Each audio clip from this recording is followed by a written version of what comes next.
कात्यायनी देवी की कहानी। कात्यायनी माँ की कथा।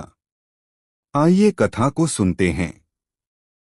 नवदुर्गा के 9 स्वरूपों में से देवी के छठे स्वरूप को देवी कात्यायनी के नाम से पूजा जाता है।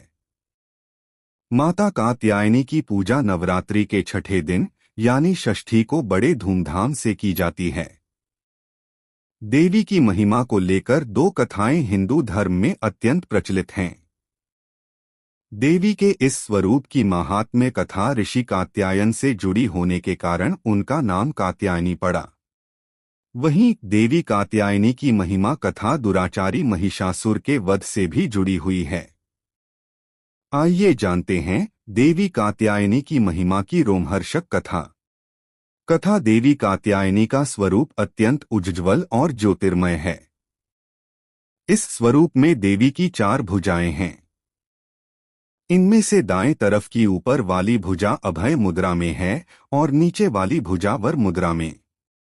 वहीं बाएं तरफ की नीचे वाली भुजा में तलवार और ऊपर वाली भुजा में कमल का पुष्प सुसज्जित है। देवी कात्यायनी का वाहन सिंह है। देवी कात्यायनी की कथा का उल्लेख देवी भागवत महात्म्य और मार्कंडेय पुराण में मिलता है। पुराणों में निहित कथाओं के अनुसार कत नाम के एक प्रसिद्ध महर्षि हुआ करते थे। उनके पुत्र का नाम ऋषि कात्य था। आगे जाकर ऋषि कात्य के गोत्र में महर्षि कात्यायन का जन्म हुआ और ऋषि अपने तप के कारण विश्व प्रसिद्ध हुए। ऋषि कात्यायन की इच्छा थी कि देवी भगवती उनके घर पुत्री रूप में जन्म लें। इसलिए उन्होंने कई वर्षों तक देवी भगवती की कठोर तपस्या भी की।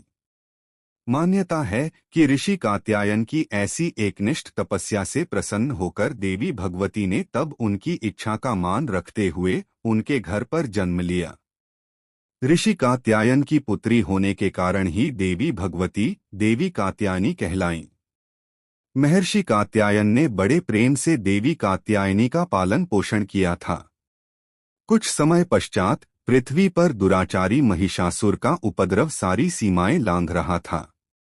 महिषासुर को ये वरदान मिला हुआ था कि कोई भी पुरुष कभी उसे पराजित या उसका अंत नहीं कर पाएगा।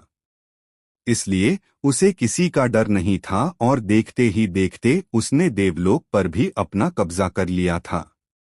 तब भगवान विष्णु, प्रजापति ब्रह्मा और देवाधिदेव महादेव ने उसका विनाश करने के लिए अपने अपने तेज से मिलित एक देवी को उत्पन्न किया।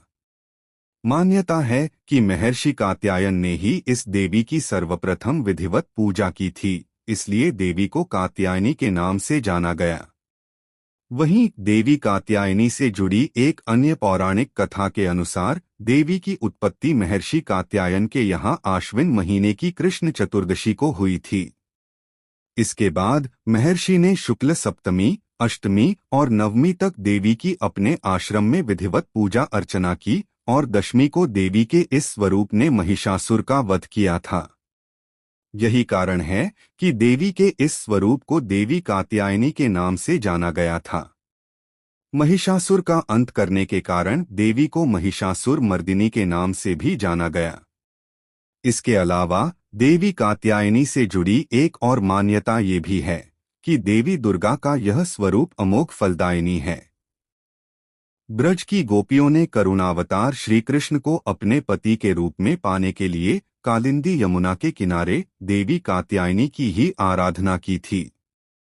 इसी कारण वर्तमान में भी देवी कात्यायनी समस्त ब्रजमंडल की अधिष्ठात्री देवी के रूप में प्रतिष्ठित हैं। स्कंद पुराण में देवी कात्यायनी के बारे में ये उल्लेख भी मिलता है कि उनकी उत्पत्ति परमेश्वर के सांसारिक क्रोध से हुई थी। नवरात्रि के छठे दिन देवी दुर्गा के इस स्वरूप की पूजा का काफी महत्व है। ऐसी मान्यता है कि देवी कात्यायनी की पूजा में लाल और सफेद रंग के कपड़े पहनना बहुत शुभ होता है। मान्यता तो ये भी है कि मां कात्यायनी के चरणों में अपना सब कुछ समर्पित करते हुए उनकी आराधना करने वाले भक्तों को उनके दर्शन प्राप्त हो जाते हैं। देवी के इस स्वरूप के पूजन से भक्तों में एक अद्भुत शक्ति का संचार होता है। देवी कात्यायनी का ध्यान गोधूली बेला में किया जाना चाहिए।